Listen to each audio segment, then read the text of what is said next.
että ollaanko loukkaannuttu lasien kanssa. Eipä oikeastaan. Tietysti jotain pieniä haavoja on joskus tullut. And I had one big blue spot under my foot one time when I landed. Because the glass was breaking like this and I landed like this. But I only had a blue... Yeah, I only had a blue spot. It did like this, but it didn't break the skin, so it only was a blue spot in the end. Helmikuussa 2025 Sorin sirkuksella vierailee Olo-Companyn Soft Spot, jota saapuu katsomaan lähes 3800-luokkalaista taidetestaajaa. Soft Spot on nykysirkusesitys, jossa artistit Arttu Lahtinen ja Stina Otterström työskentelevät yli 300 viinilasin, puulevyjen ja pöydän kanssa. Soft Spot on mulle aika semmoinen tärkeä teos, että on oikeastaan meidän ensimmäinen yhteinen koko pitkä teos, semmoinen tunnin mittainen esitys. Eli aiemmin mä oon työskennellyt vain muiden ihmisten produktioissa ja sitten tehnyt omia jongleerausnumeroita. Ja nyt on silleen ensimmäinen kerta, kun on tämmöinen pidempi pätkä. The show is like this, the first time that Arttu and I create anything together. It's the first time that I am part of a long, like full-length show that we create completely from scratches. So that feels like a great accomplishment. The most rewarding part is to, of course, have finished the show and have like performances for people. That's really like super great.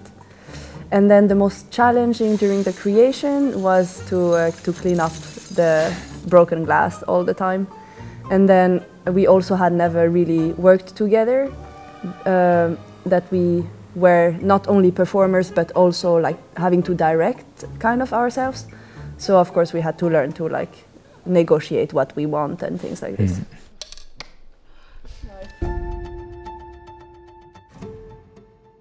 Soft Spot on tarina hienovaraisuudesta ja hauraudesta. Sirkuslajeina nähdään jongleerausta ja käsillä seisontaa, joiden avulla Lahtinen ja Otterström manipuloivat lasia ja testaavat sen fyysisiä rajoja saattaen yleisön hämmennyksen ja jännityksen valtaan.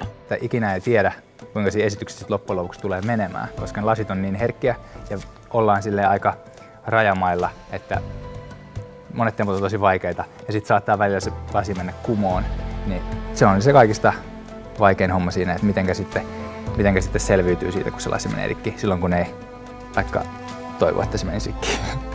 We have had, for example, that some glasses really randomly break, and we haven't really understood why.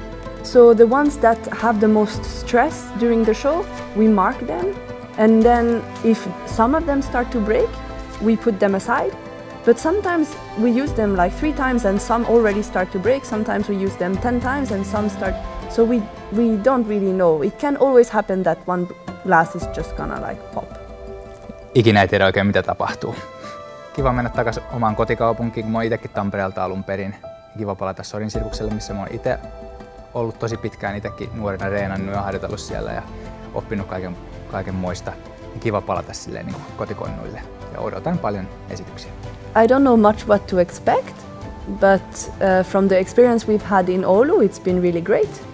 So I hope it's gonna be the same in Tampere. Sorin sirkus on Tampereella toimiva sirkustaiteen keskus.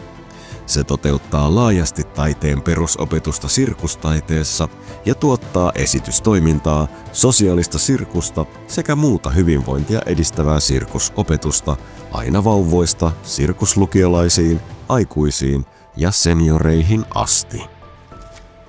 Taidetestaajien taideelämyksiin kuuluvat taidelaitosvierailun jatkot, jotka toteutetaan Sorin sirkuksella välittömästi esityksen jälkeen artistitapaamisena. Kasit voivat esittää artisteille kysymyksiä joko kyselytyökalun avulla etukäteen tai vielä tilaisuuden aikana. Esityksen siirtäminen kiertueelle vierailulle on mennyt tosi mukavasti, että sen puoleen ei oikeastaan ollut mitään ongelmia. Että kaikkialla on ollut tosi hyvät lavat, johon ollaan mahduttu hyvin ja pystytty mukauttamaan meidän esitys kaikkiin eri tiloihin.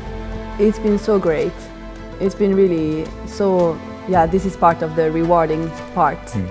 This is part of what is so rewarding in the work, that we finally get to bring it everywhere, to meet different kinds of audiences that we can just have like fun performing the show that we created together.